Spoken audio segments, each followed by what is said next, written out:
My original name was, for the station, was Rebel Radio, yeah. And a friend of mine who used to work for Joliet Better Badges, Mike Williams, his name, he suggested why not call it DBC, as a pun on the BBC. Mike later became part of the station, and to this day still is.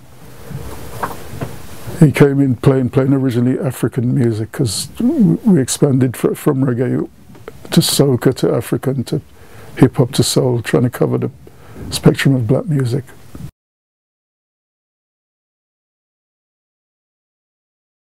The original design for the logo was a French artist. I can't remember his name, but he had a similar logo. But the logo didn't have the spliff, and it didn't have the headphones as we have it. And a good friend of ours called Megan, a graphic designer, artist. I'm not sure, I can't remember her now. I think it was Megan Green. We took it to her and her old man, a man called Graham Ewing, to their house and explained what we wanted, and she's the one who made this fantastic design, Megan. And she really gets credit, so this is good. Yeah, this is Jerry. He's a famous artist, Jerry Neville from Scotland. He does great artwork. He did this job. He did this, yeah, he did that. And a few others. And we used to put these in Black Echoes magazine and Black Music magazine. I think he done 3 or 4 for us, featuring different kinds of music. And to this day, if you go on Facebook and look for Jerry Neville, you can see his art. Jerry Neville, yeah, and his artwork is on some record sleeves and stuff as well. Yeah, this is memories.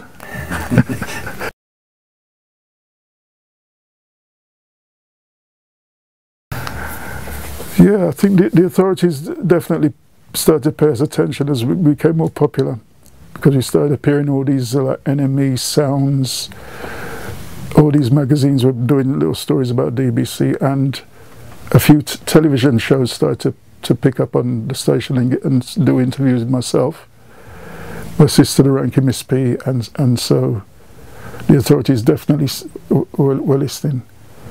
But we knew that anyway. I knew that, because, you know, there's no way you can set up a radio station and them not take notice. But between you and me, there are some funny little incidents used to happen to myself and my sister. I would be driving along and get stopped by a normal policeman or something, and after he went on his radio, potentially they should be nicking me for speeding or something. He'd go on his radio and something or somebody would tell him to let us go. And that happened a few times to me and Miss P. So somebody was definitely observing. Plus, because I was always with Bob in the early days, I think they think there was a link with Bob and the station now. I think Rita's on file as saying that I told Bob about the station, my ideas for a station back in the day, and he was well pleased with that and said, yeah, this should be done. So I think the authorities thought that somehow Bob Marley was financing, and other left-wing groups are financing DBC. Really? Yeah. I mean, of course, they tried to plant people into the station, but I was my antenna is tuned to that, so I could kind of see them coming and back away, you know.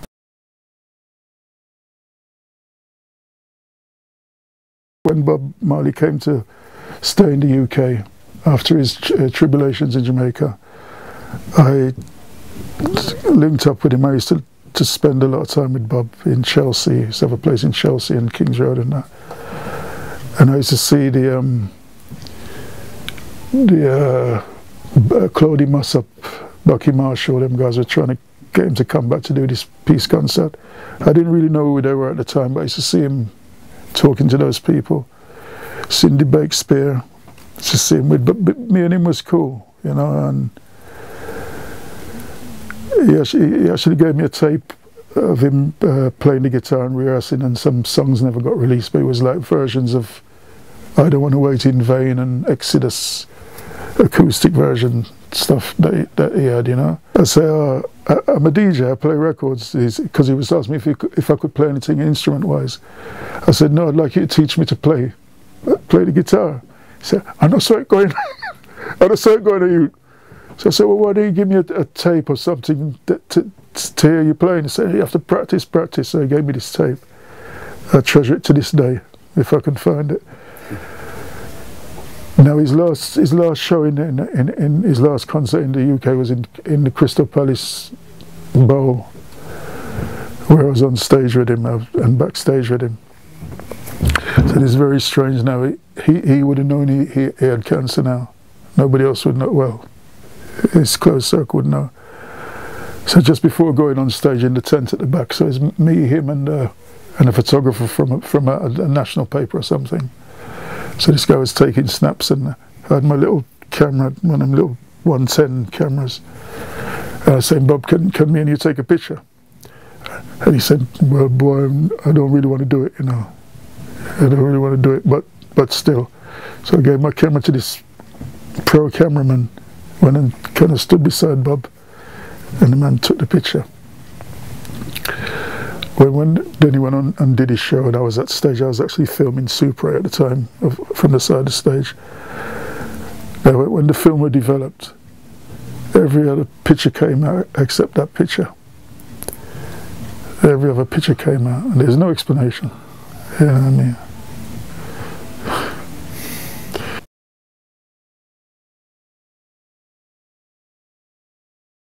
Yeah, DBC was important in the sense that after DBC ceased broadcast in '84, one of the last DJs that I gave a job to on the station was a guy called Challenger. He's down by a guy called Stanley Crossdale. He used to have a TV repair shop in Harlesden, and he suggested, you know, after about a year of badgering me, why don't I bring DBC back? I said no, I couldn't do that because it wouldn't be the same.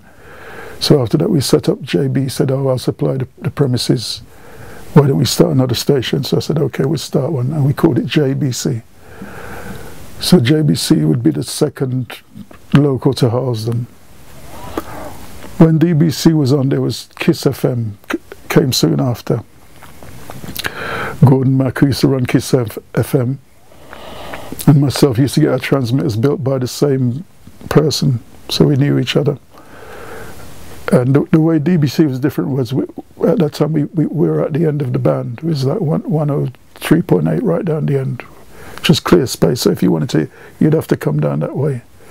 So then Kiss came down that end as well. And then I heard one called LWR came on literally a little bit after us. And then after LWR you had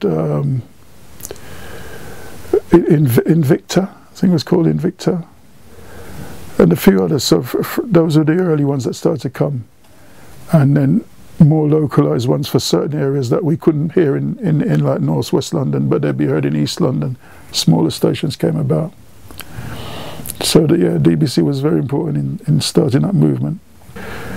Most of the stations that didn't train the DJs, so the DJs would come on and put on like a Bob Marley or Dennis Brown or Greg Razors, and they'd chat all over the track, promoting themselves more than the artists, which still goes on today. A lot of DJs come on and they haven't got a clue of how to DJ, but that's down to the station owner, manager, not running the station properly. There are a few stations that are trying to do it right now. Roots FM is definitely one that's trying to do it right. RJR, which is a continuation of DBC, JBC, RJR, because a lot of the DJs on JBC went on to form their own stations, so it like spread out from there.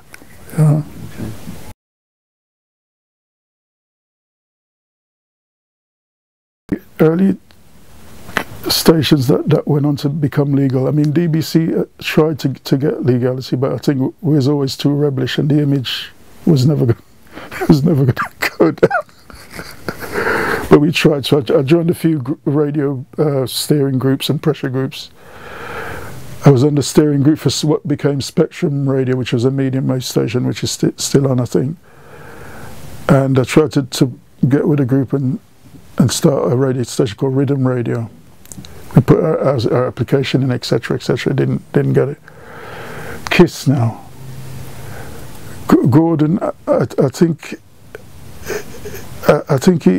he sold out too soon, and I know he had big backing behind him, which is what we couldn't get. So as far as I remember, there was only 2 of the illegal stations at the time that got legal, which was Kiss and what became WNK station.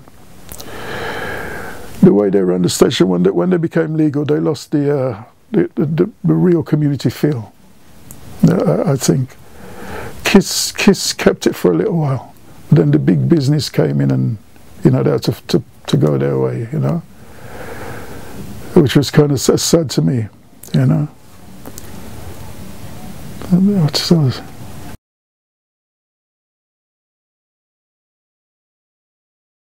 Well, I know some people know about what IDBC did for black radio. I know some people know. Some of the newer stations don't know. They're playing their type of music now, grime, dubstep, whatever they're playing now.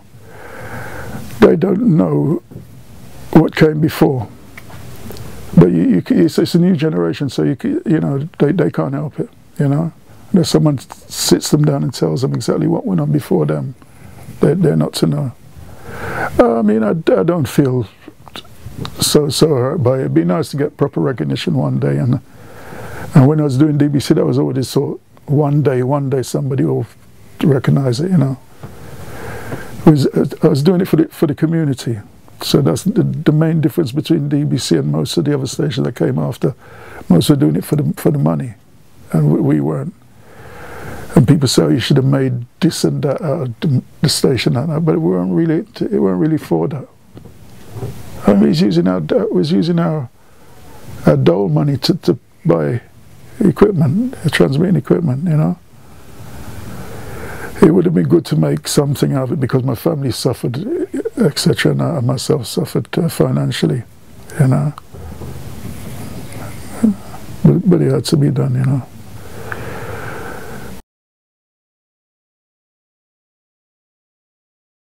I had to really force her and bully her to do it. Miss P and a friend who we used to call Miss T. First they started doing jingles. They used to get them up to my house to do jingles for the station, along with another singer called Devon Richards, an old College Park from that era, College Park, an old friend from there. So the 3 of them used to come and make jingles. This went on for about a year. And then one day I said to her, you've got to do a show. No, yeah. She fought against it so much, but I kind of bullied her, and then she eventually. Also, not to forget Night Doctor, because we made a tune called Striving to Be Free, with the Ranking Miss P singing about the plight for the need for a black radio.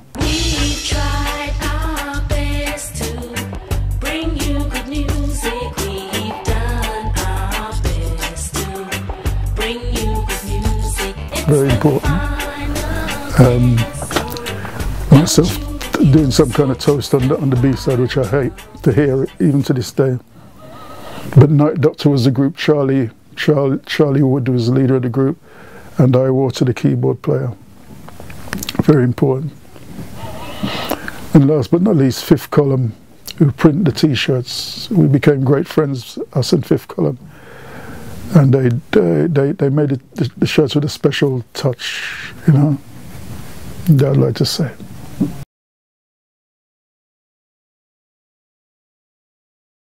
It won't stop. The pirate radio will still go on, so whatever new music's come, there'll always be a need to put on a pirate station before the legal stations, because every movement comes from the street. So the new music will come out in London, and other people say, what's that rubbish, right?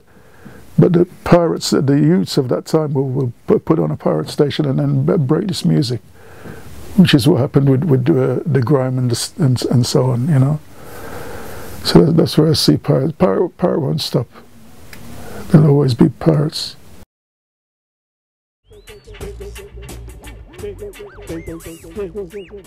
Yeah.